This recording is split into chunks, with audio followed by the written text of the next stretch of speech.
మీ business ఏదైనా మీ ఊర్లో promotion చేయాలంటే అది సుమన్ టీవీతోనే సాధ్యం. ఇప్పుడే సంప్రదించండి.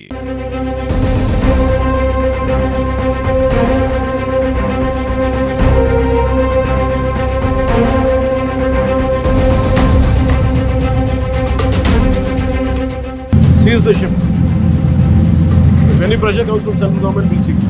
నమస్తే సుమన్ టీవీ. మనం ప్రస్తుతం పిఠాపురం నియోజకవర్గంలో ఉన్నాము. పిఠాపురం నియోజకవర్గం పవన్ కళ్యాణ్ గారిది కంచు కోట అడ్డా అని అనొచ్చు. ఎందుకంటే ఇక్కడ పవన్ కళ్యాణ్ గారు చేస్తున్న ప్రతి పనిని కూడా పిఠాపురం నియోజకవర్గ ప్రజలు హర్షాతిరేకాలతో ఎంజాయ్ చేస్తున్నారని చెప్పొచ్చు. ఆయన వేసే ప్రతి అడుగు కూడా పిఠాపురం నియోజకవర్గ అభివృద్ధికి పాటుపడుతున్నారని అనొచ్చు. అయితే గత 2 రోజుల క్రితం పవన్ కళ్యాణ్ గారు కాకినాడ పోర్టులో పర్యటించారు. అకస్మాత్తుగా తనిఖీలు చేశారు. ఆ పర్యటన అప్పటికప్పుడే నిర్ణయించిన పర్యటన. ఆయన జిల్లా కలెక్టర్ షణ్మోహన్ గారు పట్టుకున్నటువంటి ఏదైతే అక్కడ షిప్ ని పట్టుకున్నారో ఆ షిప్ లో ఉన్నటువంటి 640 టన్నుల పీడిఎస్ బియ్యాన్ని, అంటే ఎవరైతే సామాన్య ప్రజలకు ఉపయోగించే రేషన్ బియ్యం ఉందో ఆ రేషన్ బియ్యాన్ని 640 టన్నుల రేషన్ బియ్యాన్ని పట్టుకోవడం జరిగింది. దానిలో భాగంగా పవన్ కళ్యాణ్ గారు వచ్చి ఆ తనిఖీలు చేయడం, అక్కడ పోర్టులో అధికారుల మీద సీరియస్ అవ్వడం కూడా అందరూ గమనించవచ్చు. అయితే అక్కడ మాటల సందర్భంలో పవన్ కళ్యాణ్ గారు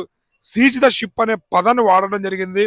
అది వరల్డ్ వైడ్ ట్రెండ్ అయిందని చెప్పొచ్చు. సీజ్ ద షిప్ అనే ఏదైతే ఆ క్లిప్ ఉందో అది ఆల్ ఓవర్ ఇండియా మొత్తం వరల్డ్ వైడ్ కూడా ట్రెండ్ అయిందంటే అది అతిశయోక్తి కాదు. ఎందుకంటే ఆ సీజ్ ద షిప్ అనే పదాన్ని చాలా మంది తమ స్టేటస్ లో కూడా పెట్టుకోవడం జరిగింది. అయితే దానిలో లోతు ఎంత అనేది ప్రజలు చూడాల్సిన అవసరం ఎంతైనా ఉందనేది మనం ఇక్కడ గమనించాల్సిన విషయం.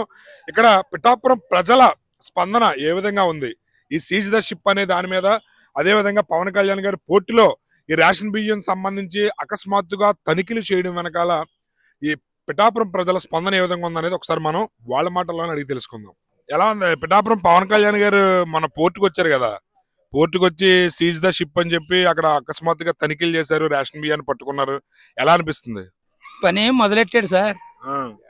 చెప్పిన మాటలు కాదు చేసి చూపించాలనే విధంగా ఆయన సడన్ విజిట్ చేయడం అన్నది ఆఫీసర్లకు కానీ అందులో పోర్టులోని స్మగ్లర్స్కి కానీ గుండెల్లో దడ పుట్టించే విధంగా ఆయన కనీసం కార్యకర్తలకు కానీ ఆ పార్టీ నాయకులకు కానీ తెలియపరచకుండా సడన్ విజిట్ చేశాడంటే దాంట్లో లోతు ఎంతో చూపించడం కోసం, అందులో జరిగే అక్రమాలు ఇంతకు ముందు ఆయన మాట్లాడాడు. ఎలక్షన్ ముందు కాకినాడలో జరిగే అక్రమాల గురించి, ఆడపిల్లల స్మగ్లింగ్ గురించి, కొంత బడా నేతలు చేసి కార్యక్రమాలు ఉన్నాయి కదండి. ఇవి అసంఖ్యక కార్యకలాపాలు చేసిన పెద్దలని పట్టుకోవాలి అంటే డైరెక్ట్ గా నేనే ఉండాలి సీన్ లో అనుకుని అంత ఫాలోయింగ్ ఉన్న వ్యక్తి ఎలా వచ్చి సడన్ విజిట్ చేసి ప్రాణాలు సైతం తెగించకుండా ఏమన్నా చేస్తారమ్మన్న భయం లేకుండా నేను సైతం మీకోసం ప్రాణాలు ఏమన్నా రెడీ అని చెప్పడమే, చెప్పగానే చెప్పినట్టుగా ఈయన ఈ నిన్న జరిగిన విషయం అయితే మాత్రం కారకండిగా ఘంటాబద్ధంగా చెప్పగలుగుతాం. ఆయన చేసిన పని ప్రాణానికి లెక్క లేకుండా చూసుకుంటున్నాడని. రెండోది షిప్ సీజ్ ద షిప్ అన్నాడు అంటే చాలా మందికి సినిమా డైలాగ్ లాగా అంటుంది చూసేవాళ్ళకి. అది సినిమా డైలాగ్ కాదండి. సీజ్ ద షిప్ అన్నది షిప్ మాత్రమే చెప్పాడు ఆయన. లోన్ ఉన్న సరుకు దాంట్లో నిబద్ధత లేకుండా పాటించిన అధికారులు, అక్రమాలకు పాల్పడే రాజకీయ నాయకులు ఎంతమంది బయటకు వస్తారన్నది మీరు వేచి చూడవలసిందే. పవన్ కళ్యాణ్ గారు యాక్చువల్ గా ఇలాంటివన్నీ కూడా సినిమాల్లో హీరోలు చేస్తారు. సినిమా హీరో కాదు పవన్ కళ్యాణ్ గారు, రాజకీయాల్లో కూడా ఆయన నెంబర్ 1 హీరోలాగా ప్రవర్తిస్తున్నారు. ప్రతి పని వెనక కూడా ఆయన యాక్షన్ ప్లాన్ చాలా అద్భుతంగా ఉంది. సామాన్యులకి ఆయన ఇచ్చిన వరం అని చెప్పి అంటుంటున్నారు. అలాంటప్పుడు మీకు ఏమనిపిస్తుంది సార్? తెలియని వ్యక్తులు వాస్తవాలు తెలియక మాట్లాడిన మాటలు ఒకటి చెప్తాను. ఇప్పుడు ఒక హీరో తయారవ్వాలంటే సమాజంలో జరిగిన విషయాల మీద మాత్రమే హీరో తయారవుతాడు. అదే సమాజంలోని ఎందుకు పనిచేయని విషయాల మీద స్పందించేవాడు ఎప్పుడూ హీరోనే. ఆ హీరోయిజం ఆయన ఇంట్లో ఉంది, ఆయన ఒంట్లో ఉంది, ఆయనలో ఉంది. అది చూపించినాక ఆ ధైర్యం చేసి హీరో ఇప్పుడు వచ్చి 76 సంవత్సరాల రాజకీయ చరిత్రలో ఏ ఒక్క నాయకుడన్నా ఈ విధంగా పాలన చేశాడు, ఎలా చేశాడు అన్నది ఏమన్నా చూపించమనండి. హీరోయిజం ఉందా లేదన్నది మీరు అనేటప్పుడు ఒకసారి ఆలోచించుకుంటే తెలిసిపోద్ది. ఆ హీరోయిజం రావాలంటే గట్స్ ఉండాలండి, డేర్ అండ్ డాషింగ్ అయ్యి ఉండాలి. ఆ ఒక్క అవకాశం ఉన్న డిప్యూటీ సీఎం ఫస్ట్ టైం ప్రపంచం మొత్తం మీద చూసేది ఒక్క పవన్ కళ్యాణ్ గారినే. నాకంటూ వెనకాల ఇది ఉండాలి, నాకంటూ నలుగురు ఉండాలి అన్న ఆశ లేదు. నేను ఏదనుకుంటున్నానో 10 మందికి ఉపయోగపడి పని చేస్తున్నా లేదన్న ఆలోచనతో ఎదరికెళ్ళిపోయే వ్యక్తి ఆయన. ఇప్పుడు అంటే ఇది ఎన్నో సంవత్సరాల నుంచి రేషన్ బియ్యం అక్రమ దందా అనేది జరుగుతుంది. పవన్ కళ్యాణ్ గారు ఆకస్మిక తనిఖీ వల్ల ఈ రేషన్ బియ్య అక్రమార్కుల గుండెల్లో రైలు పరిగెట్టి ఈ దందాకి ఏమన్నా పుల్ స్టాప్ పడే అవకాశం ఉందని అనుకోవచ్చా మనం? ఖచ్చితంగా పుల్ స్టాప్ పడుద్ది. పుల్ స్టాప్ పడతాం కాదు, కొత్త వ్యక్తి ఈ ప్రయత్నం మళ్ళీ చేద్దాం అనుకో, ఈయన ఉన్నంత కాలం ఆ ఎదరికి ఒక అడిగేసి ధైర్యం ఎవరికి లేకుండా మాత్రం చేసి పెట్టి ఆమె అయింది. అదే విధంగానే ఇప్పుడు ఫాలో చేస్తున్నాడు. చేసిన వాళ్ళే ఏం చేయలేదు తెలియట్లేదు. కొత్తోడు తయారవుతాడని మీరు ఏమన్నా నమ్మొచ్చా? ఇంక ఈయన ఉన్నంతసేపు అవి జరగని పనులు. దీన్ని మాత్రం మేము ఖండబద్ధంగా పిఠాపురం వాస్తవులు అందరూ కూడా ఏకతంటంగా చెప్తున్నాం. కారణం ఆయన అలాంటి వ్యక్తిత్వం గల మనిషి కాబట్టే. ఓటు నాకు వెయ్యండి అని రోడ్డు మీద తిరగకపోయినా 70,000 మెజార్టీతో నెక్కించుకున్నామంటే ఆ వ్యక్తిత్వం అలాంటిది అయింది. జనం నమ్మారు. ఆ నమ్మకాన్ని ఆయన నిలబెట్టి ఇప్పుడు చేసి చూపిస్తున్నారు. ఇంకా అంతా కలిపి 4 నెలలు అయింది కదండి సార్, ఇంకా ఉంది. ఇక్కడి నుంచి చూడాలా మార్పు. వేట మొదలెట్టారు కదా, పడతాయండి. ఇప్పుడు ఫస్ట్ స్టార్టింగ్ కాకినాడ నుంచి మొదలైంది. ఉన్న పోర్ట్లు గంజాయి స్మగ్లింగ్ చాలా వాటి మీద ఆయన కన్నేసే ఉంచారు. ఆయన ఇంటెలిజెన్సీ కూడా అలాగే పనికొస్తుంది. తప్పు చేసినోడు కొంత పార్టీ కార్యకర్త అయినా సరే వదిలిపెట్టి సమస్య లేదు.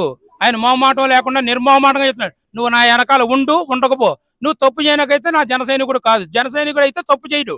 ఆయన నినాదం అది. మేము జన సైనికులు అని చెప్పుకోవాలంటే ఆయనకిలా నిబద్ధతగా ఉండగలిగితేనే మేము జన సైనికులు అని చెప్పుకోవాలి. సార్ చెప్పండి, ఏంటి పవన్ కళ్యాణ్ గారు పోర్టులు ఆకస్మికంగా తనిఖీ చేశారు, అక్కడ అమ్మ సీజ్ ద షిప్ అని చెప్పి అక్రమార్కుల గుండెల్లో రైలు పరిగెట్టిస్తున్నారు. ఎలా అనిపిస్తుంది పిఠాపురం స్థానికుడిగా మీకు అది చూసినప్పుడు ఎలా అనిపించింది? మాకు చాలా ఆనందం వేసింది. ఇదో సినిమా టైప్ లో ఉందండి, చాలా బాగుందండి. ఆయన నిజంగా రియల్ హీరో కింద ప్రవర్తించారు. ఒక్కరోజు ముఖ్యమంత్రి అంటే ఇదేమో సినిమా చూసాం ముందు గతంలో, ఈ రోజు నిజంగా చూసాం. ఓ ఇలా కూడా చేయొచ్చు, ఈ పదవి ఉంటే ఇంత గొప్పవాడు చేయొచ్చు, ఈ అభివృద్ధిని చాలా గొప్పగా తీసుకొస్తాడు ఈ లెక్కని. ఒక్కరోజు ఆగినా ఈ కుంభకోణం ఆగిపోయింది కదండి. ఒక్కరోజు ఆగినా, నెల ఆగినా, 10 నెలలు ఆగినా ఇది ఆగినట్టే అండి. ఇది ఆగిందండి, పుల్ స్టాప్ పడిందండి. దీనికి మాకు చాలా సంతోషం అండి. అంటే రేషన్ బియ్యం సామాన్యులకి అది పౌష్టికాహారం అందించాలనే ఉద్దేశంతో 43 రూపాయల రైస్ ని కేవలం ఉచితంగా, ఇంతకుముందు అయితే 2 రూపాయలకి రూపాయికి ఇచ్చేవారు, ఇప్పుడు ఉచితంగా ఇస్తున్నారు.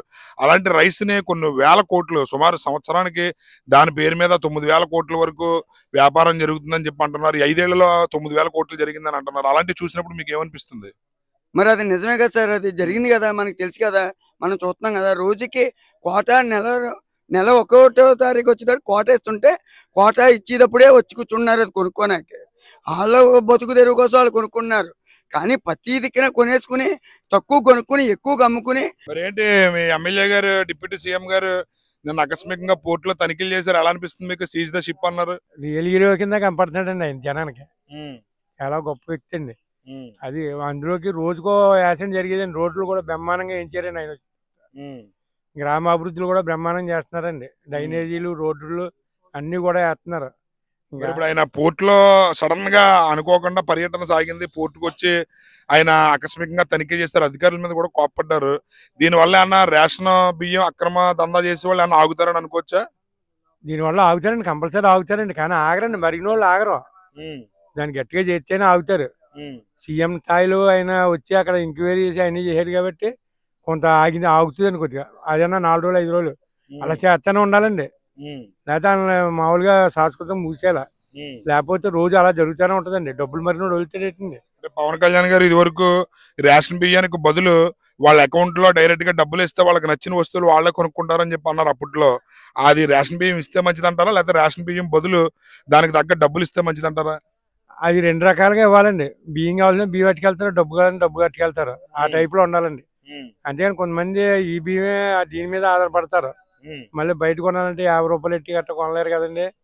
అలా కావాల్సిన అలాగే, ఇలా కావాల్సిన ఇలాగే ముందు ఇచ్చేయాలి సార్. ఏంటి పవన్ కళ్యాణ్ గారు నిన్న మన పోర్ట్ లో తనిఖీలు చేశారు, ఆకస్మికంగా సీజ్ ద షిప్ అని చెప్పి అన్నారు, ఎలా అనిపిస్తుంది? సీజ్ ద షిప్ అంతే, సీజ్ ద షిప్. ఆయనది నాన్సింగ్ అంతా లేదు, ఓన్లీ కమాండింగ్ అంతే. డైరెక్ట్ గా వచ్చాడా, సీజ్ చేసాడా, అయిపోయింది అంతే. ఇక్కడ కమర్షియల్ పాలిటిక్స్ చూసుంటాం ఇప్పుడు దాకా మనం. ఇప్పుడు కమర్షియల్ పాలిటిక్స్, కరప్షన్ పాలిటిక్స్ చూసుంటాం. ఇదంతా కరెక్ట్ పాలిటిక్స్ ఇప్పుడు జరిగేదంతా. న్యాయం, నిబంధనలు, పాలసీలు, నిబద్ధతలు కలిగిన పాలిటిక్సే జరుగుతున్నాయి ఇప్పుడు. సో పవన్ కళ్యాణ్ గారు వచ్చారు, సీజ్ ద షిప్ అంతే. అంటే ఇప్పుడు ఎన్నో సంవత్సరాల నుంచి రేషన్ దందా జరుగుతుంది. దానికి మన కాకినాడ పోర్టు ప్రధానంగా ఇక్కడ ఉంటుంది. అయితే పవన్ కళ్యాణ్ గారు ఆకస్మిక తనిఖీ వల్ల ఈ రేషన్ బియ్య దందా ఆగే అవకాశాలు ఉన్నాయని అనుకోవచ్చా? 100% పక్కాగా ఫస్ట్ నుంచి అదే జరుగుతుంది బ్రో. అంటే ఇప్పుడే కాదు, ఫస్ట్ నుంచి నాదెండ్ల మనోహర్ గారు అదే తనిఖీలు చేస్తున్నారు, అదే సెక్యూరిటీ పర్పస్ లో చూసి అంతా చెక్ చేస్తున్నారు. ఇప్పుడు సడన్ గా కళ్యాణ్ గారు వచ్చేటప్పటికి ఇంకా బాగా హై రేంజ్కి వెళ్ళింది. ఆయన ఒకటే అడుగుతున్నారు, ఓకే దీని నుంచి ఇప్పుడు రేషన్ బియ్యం ఒకటే వెళ్తున్నాయా, లేకపోతే దాంట్లో కొకైన్ వెళ్తుందా, ఆర్డీఎక్స్ వెళ్తుందా, లేకపోతే స్మగ్లింగ్ జరుగుతుందా, గంధపు చెక్కలు వెళ్తున్నాయా, ఎవరికేం తెలుసు. 3 కంపార్ట్మెంట్లు ఓపెన్ చేసి లోపల పంపించారు, మిగతా 3 కంపార్ట్మెంట్లు ఓపెన్ చేయట్లేదు, ఎందుకంటే అక్కడే తిప్పుతున్నారు, దాంట్లో ఏం వెళ్తుందో మాకేం తెలుసు. సో ఇక్కడ స్మగ్లింగ్ జరుగుతుంది, అది బియ్యమా వేరే ఏదన్నా అనేసి కాన్సెప్ట్ బేస్ ప్రకారమే ఆయన తనిఖీలు చేయడం జరిగింది. అక్కడ రేషన్ బియ్యం బయటపడ్డాయి. నెక్స్ట్ ఏదన్నా పెట్టడానికి కూడా భయపడతారు కదా, అందుకే సీజ్ ద షిప్. ఈ సీజ్ ద షిప్ అనేది ఆల్ ఓవర్ ఇండియా మొత్తం మీద కూడా నెంబర్ 1 ట్రెండింగ్ లో ఉంది. అయితే దాని వెనకాల సీజ్ ద షిప్ అనే పదం కన్నా దాని వెనకాల చాలా లోతైన అంశాలు ఉన్నాయి. దాన్ని ప్రజలు ఖచ్చితంగా గమనించాలని చెప్పి అంటున్నారు. ఆ అంశాలు ఏంటనేది మీకు ఏమైనా అవగాహన ఉందా? దాని గురించి అయితే పెద్ద ఐడియా లేదు బ్రో. కాకపోతే ఇది సెంట్రల్ దాకా వెళ్ళింది. ఇప్పుడు మన సార్ ఏపీ వరకే తెలుసు, లాస్ట్ ఎలక్షన్స్ లో నేషనల్ వరకు తెలుసు. ఇప్పుడు ఆయన ఫ్యూచర్ లో ఆల్మోస్ట్ ఇంటర్నేషనల్ కూడా తెలుస్తుంది. ఆయన రావడమే ఒక ప్రత్యేకంగా భావించాం మేము, పిఠాపురం ప్రజలందరూ కూడా ప్రత్యేకంగా భావించాం. ఇప్పుడు నెక్స్ట్ ఏంటంటే ప్రతి ఒక్క పొలిటీషియన్ కూడా ఆయన ఆదర్శంగా తీసుకుని నెక్స్ట్ పాలిటిక్స్ చేస్తాడు. ఇది పాలసీ ఉన్న పాలిటిక్స్, పాలిటిక్స్ లో పాలసీ ఉన్న పార్టీ ఇది.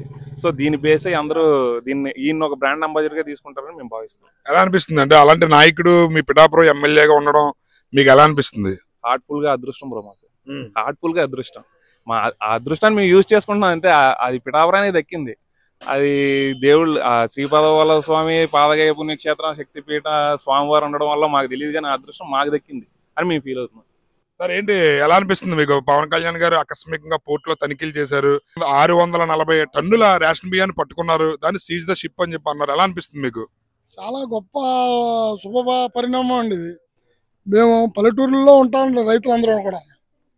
రైతులు పండించింది ఈ దేశంలో పేద ప్రజల దగ్గర నుంచి ఉన్నతమైన ఉద్యోగస్తులు అందరూ తినడానికి ఆహారాన్ని రైతు నిరంతరం కష్టపడి సమకూర్చి, ఆడు 10 ఎకరాలు ఉండి 25 ఎకరాలు ఉండి కానీ ఆడు ఆ మడి వరకు ఆ గ్రామం వరకునే ఉంటాడు. కాకినాడ కానీ హైదరాబాద్ కానీ మన అమరావతి కానీ వెళ్ళిన రోజులు ఉండవు ఆ రైతుకి. కానీ అరెకరం కూడా లేని వ్యక్తి ఉద్యోగం చేస్తాడు. వాళ్ళ చేతుల్లో కబంధాస్తాలతో రైసు స్మగ్లింగ్ జరుగుతుంది. కొరేను గంజాయి ఇంకా వగేరా వగేరా అన్నిటికన్నా రైసు వేరే దేశాలకి తరలి వెళ్ళిపోవడం వల్ల చాలా మేము రైతులుగా మేము చాలా బాధపడుతున్నామండి. ఇప్పుడు మాకు ఎంతోమంది గవర్నమెంట్లు పరిపాలన జరిగింది. ఇంచుమించు మనకి 72 సంవత్సరాలు స్వతంత్రం వచ్చిన దగ్గర నుంచి.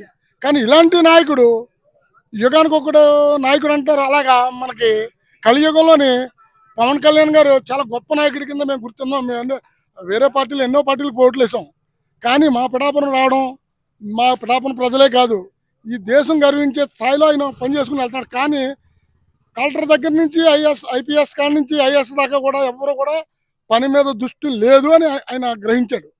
మాకు కూడా అదే అర్థమవుతుంది. ఏంటంటే చుట్టూరు ఎంతమంది ఉన్నా వాళ్ళు సహకరించకపోతే ఒక నాయకుడు ఏమీ చేయలేడు. కానీ ఈయనకి ఇసుపు లేకుండా నిరంతరం కష్టపడుతున్నాడు. 2014 పార్టీ పెట్టి ఓడగొట్టినా, కావాలని ఓడగొట్టి డబ్బుతో ఎంతో ఖర్చు పెట్టి అనేక రకాలు ఎన్నో మాట్లాడినా ఇప్పుడు వరకు బాగానే వచ్చాడు. ఇప్పుడు ఇంకా బాగున్నాడు, ఇంటర్నేషనల్ లెవెల్లోకి ఎదుగుతున్నారు. కానీ ఇలాంటి వ్యక్తికి సపోర్ట్గా ఆఫీసర్స్ అంతా పనిచేయాలని, అలాగే ప్రముఖంగా మీ మీడియా సంస్థలంతా బాగా సహకరిస్తున్నారు, ఇంకా సహకరించాలని నేను రైతుగా నేను పవన్ కళ్యాణ్ గారు చాలా బాగా చేస్తున్నారు. దానికి చంద్రబాబు నాయుడు గారు కూడా సహకరిస్తున్నారు. ముందు ఇంకా ఎంతో సహకరిస్తారు. మోడీ గారు సహకరిస్తున్నారు, అమిత్ షా గారు సహకరిస్తున్నారు, అలాగే మీడియా సంస్థలు సహకరిస్తున్నాయి. ఇంటర్నేషనల్ లెవెల్లో కూడానే, లోకల్లో కూడా చాలా నేను చూస్తున్నాను. ఆయన నెగ్గిన దగ్గర నుంచి కూడా, నెగ్గి ముందు నుంచి కూడా అయినా రావాలని చెప్పేసి చాలా సంస్థలు ముఖ్యంగా మీడియా సంస్థ బాగా కోరుకున్నది. కానీ ఆ మీడియాకు ఉన్నది ఏంటంటే ప్రజలకు బాగుండాలి, పేదవాడు 5 ఏళ్ళు నోట్లోకి వెళ్ళాలనే కోరిక మీడియాకి, రైతుకి ఉండే కోరిక ఇది. కానీ ఇలాంటి నాయకులని మాత్రం ఈ దేశంలో ఎంతోమంది రావాలని, ఈ పవన్ కళ్యాణ్ గారిని ఒక అంబాసిడర్ కింద చూసుకుని ముందుకెళ్ళాలని మేము రైతుగా మేము కోరుకుంటున్నాం సార్. సార్ చెప్పండి, ఏంటి సీజ్ ద షిప్ అంటున్నారు పవన్ కళ్యాణ్ గారు? పోర్టులో ఆకస్మికంగా తనిఖీ చేశారు. పిఠాపురం స్థానికుడిగా అది ఆల్ ఓవర్ ఇండియా మొత్తం కూడా షేక్ అయింది ఆ వీడియో. అంటే మీకు ఎలా అనిపిస్తుంది? ఆయన ఆకస్మికంగా తనిఖీ చేసి అక్రమార్కులు గుండెల్లో రైలు పరిగెట్టించారు అనుకోవచ్చా? ఆయన ఆకస్మికంగా తనిఖీ చేయడం చాలా మంచి పరిణామం అండి, చాలా శుభపరిణామం. ఎందుకంటే ఆల్రెడీ గవర్నమెంట్ ఫామ్ చేసిన తర్వాత 3 నెలల నుంచి ఆయన చెప్తానే ఉన్నారు, ఇక్కడ సేఫ్ జోన్లో లేదు ఈ పోర్టు, ఇక్కడ స్మగ్లింగ్ జరుగుతుందని ఎన్నో రోజులు పెట్టి చెప్తా ఉన్నారు. కానీ అధికార యంత్రాంగం అయితేనే ఇంకోటి అయితేనో ఫేవర్గా ఉన్న కూటమి సభ్యులు అయితేనే ఎవరైనా స్పందించకపోవడం ఇంకోటి తెలియదు. కానీ మొత్తానికి అయితే మాత్రం అక్కడ డిస్టర్బెన్స్ జరుగుతుంది. అక్కడ యాక్చువల్గా నిజంగా చెప్పాలంటే పవన్ కళ్యాణ్ గారు చెప్పినట్టు ఒక బియ్యం వలన 10,000 మంది కార్మికులు ఇబ్బంది పడుతున్నారని పవన్ కళ్యాణ్ గారితో ఇతరులు చెప్పడం జరిగింది. కానీ అది వాస్తవం కాదు. ఒక ఓన్లీ బియ్యమే కాదు అక్కడ ఎక్స్పోర్ట్ అయ్యేది. గోధుమలు ఎక్స్పోర్ట్ అవుతాయి, సాగు ఎక్స్పోర్ట్ అవుతుంది, ఇంకా ఇంపోర్ట్ అవుతాయి, చాలా ఇంపోర్ట్ అవుతాయి. కార్మికులకి ఇబ్బంది ఉండదు. ఒకవేళ కార్మికులకి ఇబ్బంది ఉంటే వేరే ఇంకా ఎక్స్పోర్ట్స్ గట్రా పెంచుతారు. కానీ దీన్ని ఆసరాగా చేసుకుని ప్రధానంగా ఎక్స్పోర్ట్ చేసేది ఏంటంటే గంజా ఎక్స్పోర్ట్ చేయొచ్చు, హెరాయిన్ ఎక్స్పోర్ట్ చేయొచ్చు. ఎంతోమంది అమ్మాయిలు మార్నింగ్ వస్తూ ఉంటారు కాలేజీలకి. పోర్టుకి ఎంతో దూరం కాదు అది. అక్కడ సాయంకాలం అమ్మాయి రాలేదంటే బస్ మిస్ అయిందా లేకపోతే షిప్లో ఏదో జరిగిందా అన్నది భయాలు కూడా తల్లిదండ్రులకు చాలా దగ్గరగా ఆలోచనలు కూడా ఉంటున్నాయి. తర్వాత ఈ పవన్ కళ్యాణ్ గారు చెప్పినట్టుకు కసపులాంటి టెర్రరిస్టు కాకినాడ ఎంటర్ అయితే ఎవరు ఏం చేయగలరు చెప్పండి. దాంట్లోని ఆర్డిఎక్స్ 100 కేజీలు తెచ్చి ఆ ఓఎన్జీసీ మీద లేకపోతే రిలయన్స్ మీద దీని మీద వేసేయచ్చు. ఏం చెప్తాం? ఆయన కాల్చుకుంటూ వచ్చి తాజ్ హోటల్ పోయాడు కసపు. ఈ కాల్చుకుంటూ వచ్చి ఇక్కడ స్టార్ హోటల్ చాలా ఉన్నాయి కాకినాడలోని. దాంట్లో టెస్ట్ వేయచ్చు కదా. డైరెక్ట్గా వచ్చి ఎస్పీ ఆఫీస్ మీద అటాక్ చేయొచ్చు కదా. ఎవరు చెప్పగలం? పవన్ కళ్యాణ్ గారు తీసుకున్న నిర్ణయం చాలా మంచిది, చాలా మంచి నిర్ణయం. కానీ ప్రజలందరూ కూడా ఈ విషయం మీద ఆయనకి మంచి సపోర్ట్ చేస్తూ ఉన్నారు. దాంట్లో ఏ అనుమానం లేదు. కూటమి సభ్యులు కూడా దీని మీద బాగా స్పందించాలి. 2 నెలల బట్టి 3 నెలల బట్టి గవర్నమెంట్ ఫామ్ అయినప్పటి నుంచి దీని మీద ఆయన చెప్తూ ఉన్నారు. మరి స్థానిక ఎమ్మెల్యేలు ఏం చేస్తున్నారు? స్థానిక ఎంపీ ఏం చేస్తున్నారు? వాళ్ళు కూడా దీని మీద రియాక్ట్ అవ్వాలి కదా. మరి అది ప్రజల్లోకి కొంచెం అనుమానాలు ప్రజల్లో కూడా వస్తున్నాయి. ఎందుకంటే డిప్యూటీ సీఎం ఉండి ఆ షిప్ చుట్టూ తిప్పి షిప్లో పంపించలేదంటే డిప్యూటీ సీఎంకే గది లేకపోతే ఇంకెవరికి ఉంటుంది? ఈయన చిన్నోడేం కాదు. చిన్న లెటర్ తోటి సెంటర్ని ఇక్కడ తీసుకురాగలడు. ఆయన సామాన్య వ్యక్తి ఏం కాదు. ఇవాళ ఆయన మంచి సెలబ్రిటీ. ఆయన మామూలు దక్షిణ భారతదేశంలోనే గొప్ప లీడర్ ఇవాళ నవ్వు. అలాగే భారతదేశంలోనే గొప్ప నాయకుడు. ఆయన మంచి పొజిషన్లోకి వెళ్ళే అవకాశం ఉంది. ఆయన ప్రజలందరూ అర్థం చేసుకుని ఆయన వెనకాల ఉన్నారు. ప్రభుత్వం అర్థం చేసుకోవాలి.